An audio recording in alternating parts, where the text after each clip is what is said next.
Tarazona celebrará el 800 aniversario del exconvento de San Francisco. Según la tradición, el santo fundó hace 8 siglos el convento durante su devota visita de 1214 como peregrino a Santiago de Compostela. En todo este tiempo, la iglesia de San Francisco viene ocupando un papel destacado en Tarazona. Desde 1983 es parroquia y durante 2 décadas fue la catedral sustitutoria. Hoy apenas se conservan espacios del antiguo convento, un edificio muy importante a lo largo de la historia y también con múltiples usos. Ahora vemos la mínima expresión de lo que fue, es decir, la iglesia, el claustro y lo que es la Escuela Oficial de Idiomas.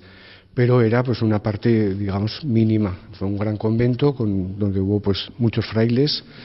Siempre, luego tuvo una repercusión también sobre la ciudad, sobre los distintos estamentos de la ciudad. El antiguo convento era enorme, ¿no? Todo lo que es esta manzana, digamos, era prácticamente pues las posesiones del convento, las huertas y los edificios que prácticamente duraron hasta mitad del siglo XX y que después de la desamortización de Mendizábal pues tuvieron diversas utilizaciones, ¿no?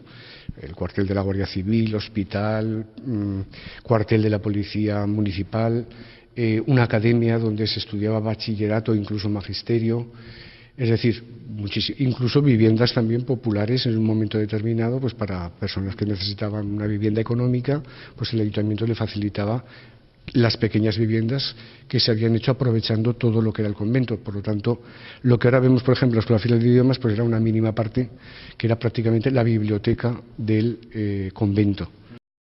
El claustro mudéjar se construyó a mediados del siglo XV. En los años 2003 y 2004 fueron restauradas las pinturas murales que datan de 1495, cuando la Capilla de la Piedad acogió la consagración de Francisco Jiménez de Cisneros como primado de Toledo, en el transcurso de las Cortes de Aragón celebradas en Tarazona bajo la presidencia de los Reyes Católicos.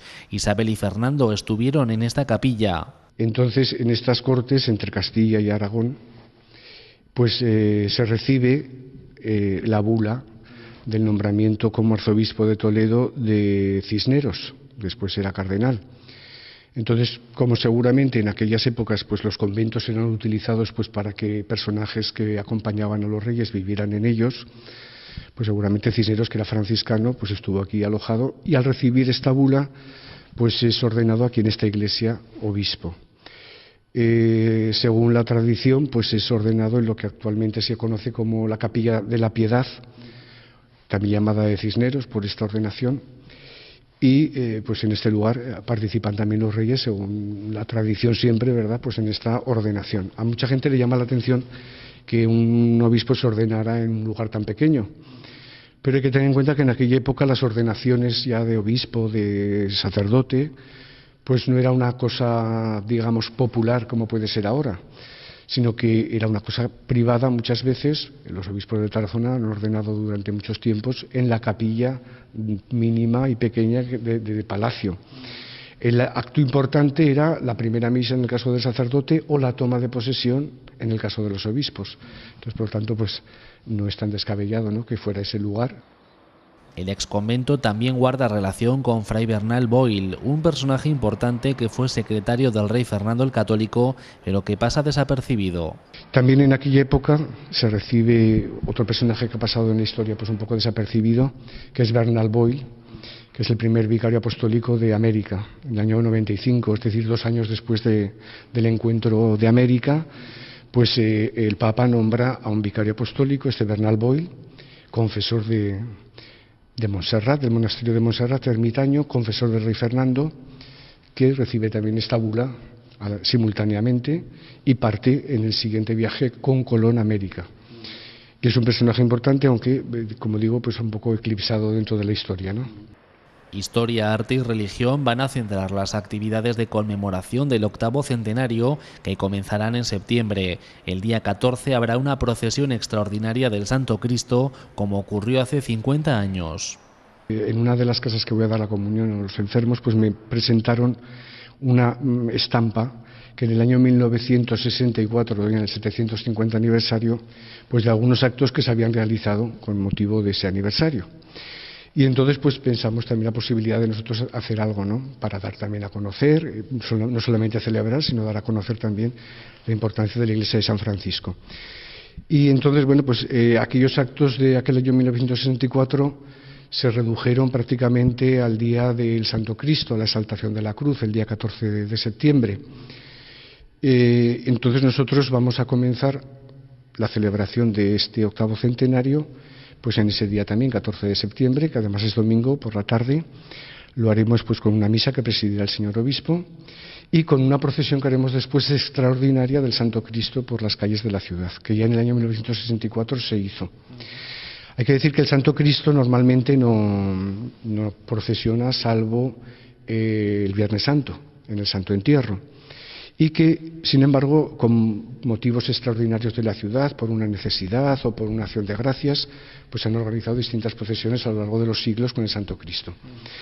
Entonces, como el Santo Cristo pues es un emblema, digamos, de la ciudad y de esta iglesia, pues con este motivo haremos esta procesión y haremos pues durante 2 o 3 meses una serie de celebraciones, ¿no?, y de eventos, digamos, para pues dar a conocer la historia de San Francisco, su arte y personajes vinculados con esta iglesia, ¿no?, como Cisneros o como Boy o como otros muchos que ha habido a lo largo de los siglos.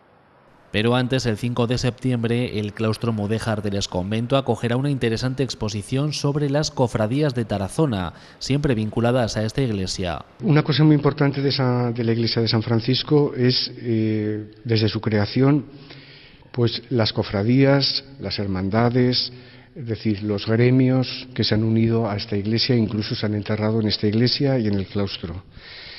Entonces, bueno, pues hijo de todas aquellas realidades, pues son las actuales cofradías, ¿no? Y para ello, pues vamos a hacer una pequeña exposición aquí en el claustro sobre esta realidad de las cofradías actualmente en Tarazona, ¿no? Es una pequeña muestra, sin muchas pretensiones, ¿no?, simplemente pues recordando esta tradición que ha tenido la iglesia y el convento y lo que ahora, porque en definitiva el alma, digamos, de toda la Semana Santa ha sido siempre la iglesia de San Francisco, y son los franciscanos los que impulsan pues todas las procesiones de Semana Santa, etcétera, ¿no? Hasta que llegan a nuestros días, ya a mitad del siglo XX, con don Manuel Hurtado, pues se impulsa la Semana Santa. Y entonces, bueno, pues vamos a hacer esta pequeña exposición donde mostremos pues un poco lo que es la Semana Santa de Tarazona. También expondremos algunos objetos que a lo largo de los siglos se han ido regalando al Santo Cristo. Es decir, dar a conocer el claustro, su importancia como lugar de enterramiento, la importancia que han tenido las cofradías, sus herederas, que son las actuales cofradías, y una pequeña muestra pues de lo poco que hay artístico, digamos, de cálices o tal, que se han ofrecido a lo largo del tiempo al Santo Cristo. Y en recuerdo pues también de este lugar como lugar de enterramiento, ¿no? Entonces pondremos algunas lápidas que se han mantenido y que aún se conservan, e incluso pues algunas casi insignificantes, ¿no?, como unas lápidas de madera, con lo que demuestra que no solamente se enterraba aquí gente que tuviera capacidad económica, sino que era un lugar pues de enterramiento popular también. Ya en octubre, el día 4, festividad de San Francisco de Asís, se celebrará un homenaje a don Vicente González, párroco durante muchos años de la Iglesia y actualmente canónigo organista emérito de la Catedral de Tarazona. Será mediante un acto académico del Estudio Teológico de la Inmaculada del Seminario de Tarazona. No faltará la música con un concierto a cargo de la Coral Turiasonense, que interpretará algunas de las composiciones del propio Vicente González. También en octubre habrá una serie de conferencias acerca de la historia y el arte del exconvento, y el 2 de noviembre otro acto abordará el influjo del convento en la ciudad. Cantos gregorianos y celebraciones religiosas pondrán fin a este 800 aniversario el 8 de diciembre, Día de la Inmaculada, a la que estaba dedicado el exconvento, aunque popularmente siempre se le llamó de San Francisco.